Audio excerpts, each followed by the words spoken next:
Hello, welcome back to the lecture series on version control and collaborative systems. Today I'll be discussing about the difference between Git and GitHub, and I'll show you practically how to sign up on GitHub and also create repositories. So the first thing to discuss about here today is about the difference between Git and GitHub.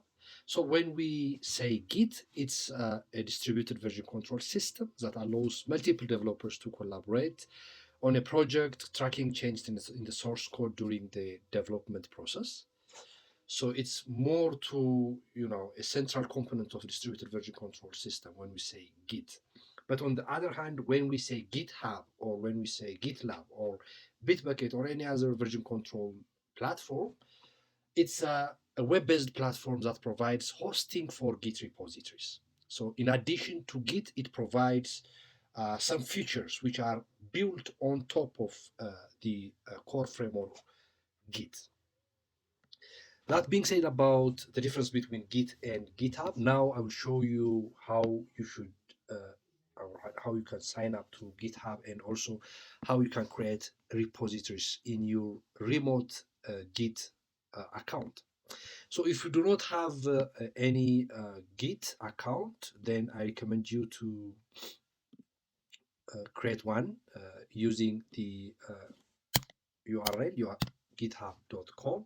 Here, if you haven't logged into the GitHub account, then it will show you a button to sign up or a boundary object to sign up to GitHub. So you have to provide all the necessary documents or informations like your first name, last name, email should be given, and also you have to initiate your password. Then the email will be sent to your inbox so that you can verify your GitHub account. Once you verify your GitHub account, you will be allowed to log in to your dashboard. So this is the view that you get after logging to your dashboard. So right now, I will show you how to create repositories in your dashboard or in your organization or account. So before creating these repositories in your interface, first let's clarify what repository is and how it differs from workspace. So when we say repository, it's a folder in a shared memory. And when we say workspace is a folder in a private memory. So whenever we're talking about a folder which is stored in a shared memory, like a public repository in GitHub, then basically we're talking about repositories. And if we clone or copy the snapshot of this repository to our local workspace or to our local working area, then we call that copy of the repository a workspace.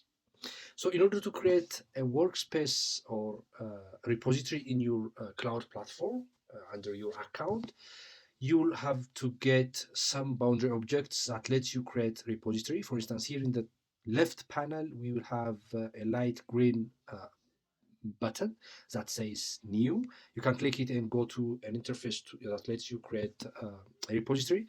There is also here another plus button at the top right corner of the interface. So you can click here, this one, and also create the repository. So you could use any of these options. Even more options are there, but for now, I will click the light green button to the left bar of this screen. Okay, this is a screen that lets you write the name of the new repository. So here you have to write the name of the new repository. Let's say the name of the new repository is software engineering 1. Okay, so it says it's available, so I can use this name as a public repository name. The next step would be to write a description for this one. So for this purpose, I will make it a very simple description. I'd say disk for software engineering repository. Okay.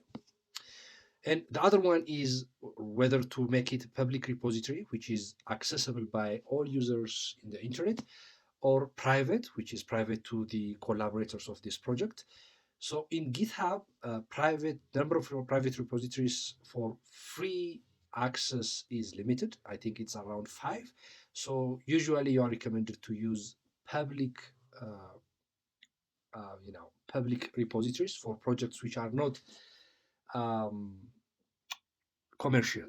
Okay, or if you want to share your project for anyone on the internet, then you can simply make them public. But if you really insist to make your, or if you really insist to develop projects that should be secured and hidden from the public user, then you are recommended to subscribe to the services of GitHub or any other version control systems or tools. In our case, we are working on an academic repository, so I will let it be in the default mode, which is a public mode. So in this mode, everyone in the internet can see my repository. So the other option here is to include a README file while creating the repository. This is a very recommended feature. You have to create documentation when you start, even while creating the repository. So for that purpose, I will check the checkbox to add a readme file while creating the repository in the first place. You can also create template for your configuration file git ignore. You can also explicitly select the license that your codebase will be administered, or users of your codebase should adhere. So there are different version licenses here. You can use one of the licenses that suits your requirement. Then after filling all these forms or information in this form, I have to create it, or I have to click on the create repository button. Oh, great. So now I have a software engineering one repository, which has one file, exactly one file, which is the README file. So if you inspect the README file, it has a header, which is the name of the repository, and a paragraph, which is directly a copy of the descriptions that you wrote to, or that I wrote to the repository during the creation process. So some other things to notice in this interface is that to the left top side here, there is a branch drop-down menu. For the first time, when you create a new repository, you will have only one branch, which is called main branch. It's the default branch. This is a branch where all your files will be located. Okay, and most of the time, this file or this branch is managed by the project manager or version control manager. So whenever you want to create a separate copy of this repository, you can create new branch. Whenever other programmers want to create a separate copy or snapshot of this repository, they can also create a new branch, whether by their name or by the purpose of their project, their sub-project.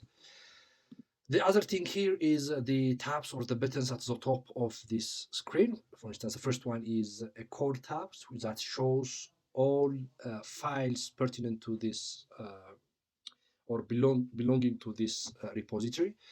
The second one is an issue tab that shows all issues raised against this repository. Pull requests are also there. Pull requests are requests by other programmers for their change to be propagated to the main branch of your repository. So you'll see pull requests in this section if you click here. So actions, projects, wiki for documentation of your repository, matters related to security, analysis of your activities in your repository are also seen under insights. And if you want to reconfigure the settings of your repository, you can also click on here and reconfigure it. So this screen we are going to work on in detail in the next consecutive lectures, but for now it's enough for you to know what repository is, how it differs from workspace, and again what Git is and how it differs from GitHub or any other version control management systems. And finally, if you know how you can create repositories in the cloud service of GitHub, then that would be enough for this lecture. In the next lecture, I will be discussing about how to create branch and also how to raise issues in a given repository.